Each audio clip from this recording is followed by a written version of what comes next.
Et on va justement continuer à l'évoquer avec Grégoire Daubigny. Bonjour et merci d'être avec nous. Vous êtes le directeur des Bonjour. relations institutionnelles de l'Observatoire de l'immigration et de la démographie. On parlait à l'instant justement de cette réunion. Elle a lieu en ce moment même du côté de la place Beauvau. Et malheureusement, comme on le disait, on ne voit pas bien en quoi cette réunion pourrait résoudre cette crise migratoire. On sait que de toute façon, les pays de l'Union européenne ne sont pas d'accord. On a l'impression que c'est un peu une réunion pour rien finalement.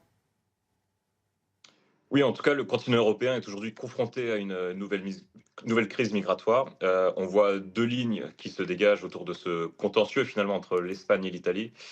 Euh, vous avez plutôt entre l'Espagne et l'Italie, vous avez d'un côté l'Allemagne et l'Italie qui sont plutôt réticents à la politique migratoire de l'Espagne. Ça ne date pas d'aujourd'hui, puisqu'il y a eu l'annonce de 500 000 régularisations de la part de l'Espagne, dont beaucoup de ressortissants marocains. euh, Avec en réalité 1,2 million de dépôts de demande de régularisation.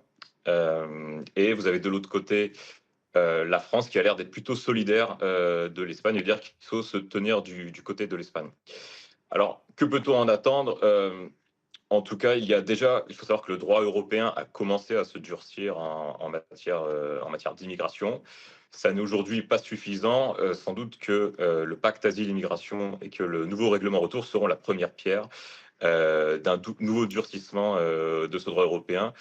Euh, je pense en tout cas que la réalité aujourd'hui à laquelle nous sommes confrontés est telle que nous ne pourrons pas ne rien faire en la matière. En tout cas, on a véritablement l'impression avec cette crise, une fois de plus, qui est très concrète, c'est que l'Europe, l'Union européenne, est bien impuissante face à l'immigration. Vous le disiez, il y a déjà des choses mises en place, mais on a quand même l'impression que l'Europe, pour l'instant, est condamnée à subir cette immigration. Alors, ce n'est pas qu'une impression. En réalité, l'Europe est impuissante, mais parce qu'elle a décidé de l'être. Vous avez aujourd'hui, nous sommes aujourd'hui le continent le plus ouvert à l'immigration illégale. Euh, et les migrants font souvent, en fait, en réalité, des choix rationnels. Ils décident de s'installer là où ça semble pour eux le plus facile de le faire. Et on a un droit qui est permissif, mais qui est aussi largement surinterprété par la Cour de justice de l'Union européenne. Pour prendre un seul exemple, à la fin de l'année 2023, la Cour de justice de l'Union européenne a interdit à la France de faire des contrôles à ses frontières intérieures avec l'Italie. Ça a une conséquence concrète, ça a diminué de 80% les refus d'admission à nos frontières intérieures. Alors c'est une jurisprudence qui doit s'appliquer à l'ensemble des États européens sur l'ensemble des frontières intérieures.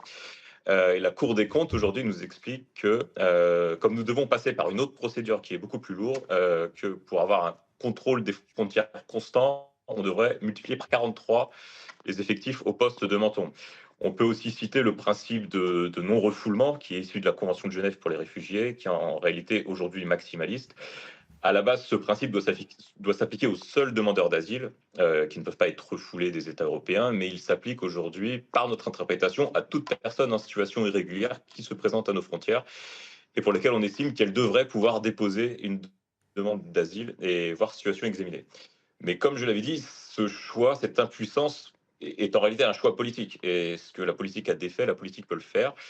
On a aujourd'hui une majorité d'États membres de l'Union européenne qui souhaitent durcir la politique d'immigration de l'Union européenne, qui souhaitent l'adapter aux réalités d'aujourd'hui. Ça a débouché sur une dizaine de textes du pacte asile-migration, ça a débouché sur un nouveau règlement retour, et ça peut demain déboucher sur d'autres textes si on estime que cette réponse n'est pas encore suffisante. On le disait, une Europe impuissante parce qu'elle a décidé de l'être selon vos mots. Et puis on le rappelle aussi, ça sera ma dernière question là-dessus, mais l'immigration est aussi une arme diplomatique qui a été utilisée là par le Maroc et ça n'est pas la première fois. Donc non seulement on a une Europe impuissante et on a des pays en face de nous qui, sachant notre impuissance, utilisent aussi l'immigration comme un moyen de nous mettre la pression. Oui, tout à fait. En réalité, l'immigration fait aujourd'hui partie de cette nouvelle guerre hybride. C'est devenu un levier de déstabilisation des États. On a cité l'exemple entre l'Espagne et le Maroc. Il y a quelques années aussi, sur le continent européen, on pourrait citer la Biélorussie, qui, dans un contexte de sanctions occidentales contre la Russie, a décidé de masser à ses frontières des milliers et des milliers de migrants venus du Moyen-Orient, principalement d'Irak, pour déstabiliser les États. On peut citer dans une moindre mesure la Turquie d'Erdogan, à qui on a confié la gestion d'une partie de nos frontières extérieures et qui demande de plus en plus de contreparties en échange. Mais cette situation n'épargne pas la France. Comme vous le savez, l'Algérie souvent suspend toute coopération avec les autorités françaises en matière de retour de ses ressortissants pour accéder à ses revendications. Elle a récemment d'ailleurs obtenu gain de cause. On peut citer également les Comores, qui a des revendications territoriales sur l'île de Mayotte et qui utilise ses propres ressortissants pour faire pression et s'installer de fait, en réalité, sur ce continent. Et nos compatriotes mahorais sont assez démunis aujourd'hui face à cette situation.